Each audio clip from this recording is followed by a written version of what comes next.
तर शूटिंगला तर सुरुवात झाली असेल, तुमची मैत्रीही दिसते आम्हाला. सो आपण पटकन मी तुम्हाला काही प्रश्न विचारते.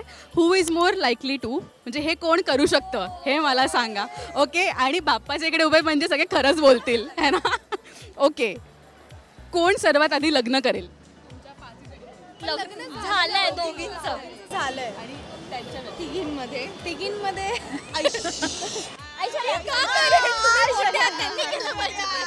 मला वाटतं ऐश्वर्या बोलते नाही का करणार, पण ती करेल असं मला वाटतं. कोण कधीही कुठेही झोपू शकतं, कधीही? तिचा एक स्वतंत्र वेळ ऍड कर, किती वेळ ऍड कर. म्हणजे मी आणि विदिशा एक बेड असं गपचूप बसून असतो, तिचा एक स्वतंत्र बेड आहे. ती त्या आलटून पलटून झोपतात, एका बेडवर ही झोपते. मला दिलेला आहे. कॉन्स्टंट झोपलेली असते. झोप लागते मुळात. झोपले पडलं कोणाला झोप. आम्ही रील्स बघतोय, आम्ही बडबड करतोय, तिला काही फरक पडत नाही, ती झोपलेली असते. मला कॉन्फिडन्स आवडला तुझा, एक नंबर कॉन्फिडन्स आहे. आणि 2 दिवस अंघोळ न करता कोण राहू शकतं? अंघोळ न करता कोण राहू शकतं? म्हणजे एक दिवस राहू शकते, एक दिवस तू राहू शकते, एक दिवस नाही. मला मी बेसिकली ती खूप फिरते, ती हायजीन फ्रीक आहे, पण since she travels a lot, I think she might have done it a lot of times. म्हणजे मी असं मजबुरी में कर सकते. करेक्ट. हा, मजबूरी में कर सकती हूँ. असं ठरवून आज कंटाळा आला वगैरे असं नाही करू शकत हो. मी. पण हा, आता कधी कधी मी कॅम्पिंगला जाते, तिकडे खरंच नसतं, मग नदीत बिथे तर अंघोळ, नदी नसते तिकडे, मग नाही करत मी. मजबुरी में या शी इज द वन, पण आम्हाला लागतेच बहुतेक. Who is more likely to get arrested, कोणत्याही प्रँक किंवा कशा बाबतीत? मला विदिशा काय वाटतं? आम्ही दोघी होत. मला असं वाटतं ही आता या गोड चेहऱ्या मागे ती पकडली जाईल, ही पकडली नाही जाणार. ऍक्च्युली कारण माझे बाबा वकील आहेत. एक मिनिट, याचं एकमेव कारण आहे. कारण फॉर एक्झाम्पल, मी जर तुला येडा बनवत असेल ना, तर माझ्या डोळ्यात एक हास्य असतं. ही तुला येडा बनवत असेल ना, तर हिच्या डोळ्यात पण हास्य नसेल. ही तुला येडा बनवेल आणि ती तिकडनं कल्टी घेईल. तर करेक्ट, प्रोफेशनल कलाकार. पट्टीची.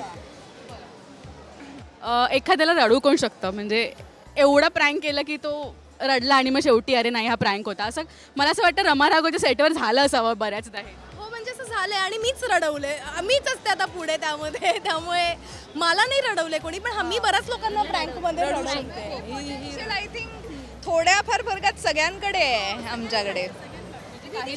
विदिशा मी रडवू शकते, पण रडल्यानंतर मला असं की यार उगाच केलं. नाही, तर मी रडवलंय आधी. म्हणजे मी लहानपणी शाळेत एका मुलाच्या नावाने लेटर पाठवलं होतं आणि तिला सांगितलं होतं मी तुला रोज रात्री MITच्या इथे बघतो आणि आय लव्ह यू वगैरे असं टाकलं होतं मी तिला. आणि ती 10वीत ना गं, 2 वेण्या वगैरे. तिचं असं झालं, आई बाबांना कळलं तर माझी वाट. तिने रडायला सुरुवात केली. मग मला असं शेड, आता काय करू, ती रडते म्हणून मग मी वेगळ्या 8वीतल्या मुलीला बोलवलं मागच्या बेंचवरनं, तिला दुसरी चिठ्ठी दिली, आता माझं तुझ्यावरचं प्रेम संपलं असं म्हणून. तो दुसऱ्या दिवशी डार्क आहे, पण तुम्ही या 5 जणी कमाल आहात आणि ही जी मालिका येते ना खूप फ्रेश वाटते आणि खूप एक्सायटेड आहे. ऑल द बेस्ट आणि मज्जा करा सेटवर. असंच आम्ही पोलखोलसाठी सेटवर येऊ आणि असेच भरपूर सेगमेंट्स करू आपण. तुर्तास थँक्यू सो मच. आणि प्रेक्षकांना काय अपील कराल? म्हणजे अपीलची गरज नाही आहे, पण आपुलकीने काय सांगाल? आमची मालिका नक्की बघा.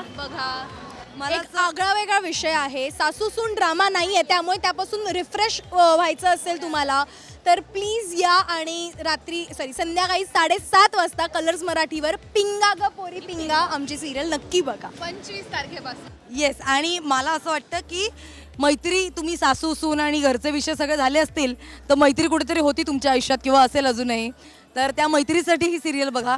आणि नॉलेजसाठी सुद्धा. येस, आणि जे आमच्या वयाचे लोक आहेत जे रडतात की आमच्यासाठी काहीच बनवत नाहीत, तर घ्या, तुमच्यासाठी आलंय. So please save the date 25 November.